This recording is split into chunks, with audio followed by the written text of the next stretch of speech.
Good morning. I'm here in the Catskills after our first Airbnb guest checked out, and I thought it would be fun to bring you along as I do the turnover. Now, these first guests, Airbnb verifies their identity, so you know that they're a real person, but these guests did not have any previous reviews. So we were kind of taking a chance on hosting them, but then again, they were taking a chance on staying with us because we didn't have any previous reviews for this property. So I'm a little nervous to see how they left the place. Let's go inside and find out. Oh, and I also arrived this morning to find this lovely lost cat poster on our front door. So I don't know if that was here when the guests arrived for them to see. I guess we're gonna run into fun new stuff all the time as new vacation rental hosts. So anyway, let's go inside. All right, at first glance, doesn't look too bad. Things are neat in here, there's no trash. I can tell that they left the heat on, which is in our checkout instructions to not do, but that's just a note for us. We need to get a smart thermostat so we can control it from our house and make sure the heat isn't left on in the wintertime when there's no one here. So I just came from downstairs, I stripped all the beds, I'm running a load of laundry.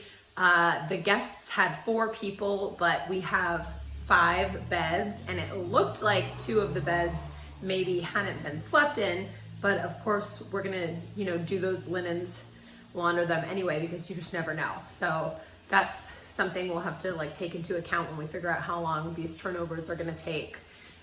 They left the kitchen really tidy, but then when I started wiping things down, they must have had a big family dinner because the stove was just covered in grease.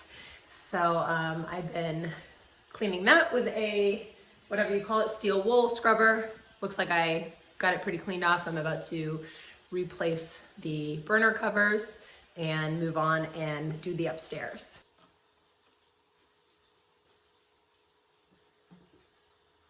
I am in the middle of cleaning the upstairs.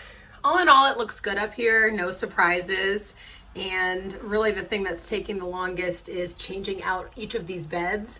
So going forward, we're definitely gonna wanna have a duplicate or even triplicate set of sheets and duvet covers. So we're not having to do a full cycle of laundry in between every set of guests. Okay, so I can tell without getting into too much graphic detail that someone puked in the downstairs bathroom sink. They did not leave puke for me to clean up. They did a really good job of cleaning up the scene of the crime, but I can tell that it happened, and I am going to need to make a trip to the hardware store to get some drain opener.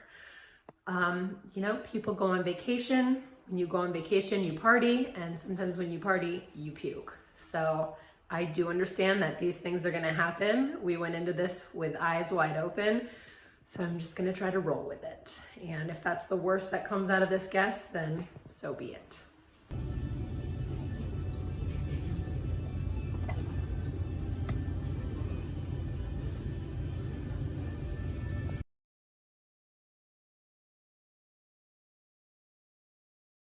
I am almost done with our first turnover, and I'm just sitting here for a second as I wait for the last load of laundry to finish. I've learned a couple things. The first is that turning over a short-term rental is hard work, but now I have a better idea of how long it takes and how much might be a good amount that I would want to pay someone to do this when we eventually hire out the cleaning. Number 2 is that we definitely need a second set of all bedding because I am waiting. I need to go pick up my daughter, and the last load of laundry is still drying.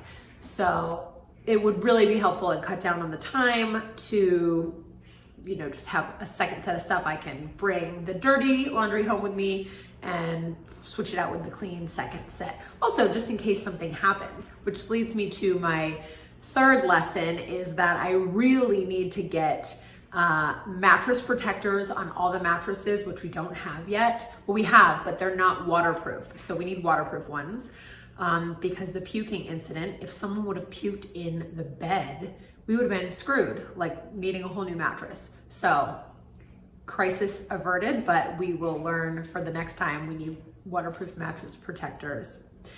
And then just the last thing in general is guests without any prior reviews.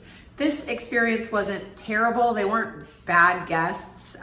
They weren't the greatest. They definitely left like a heavier footprint than I think my husband and I leave when we stay in an Airbnb, but not terrible. I'm not going to give them a bad review. However, moving forward, I think we will definitely screen more heavily for people who have a track record of positive reviews. Our next guest that's checking in has like 9 5-star reviews. So I'm thinking the next go around will be a little bit easier. I won't be working so hard to clean the place up. I hope you found this video helpful. And if you did, and you want to keep following along with our short-term rental journey, hit the subscribe button. We'll be bringing you more videos as we learn new things and grow in our short-term rental business. Thanks for watching.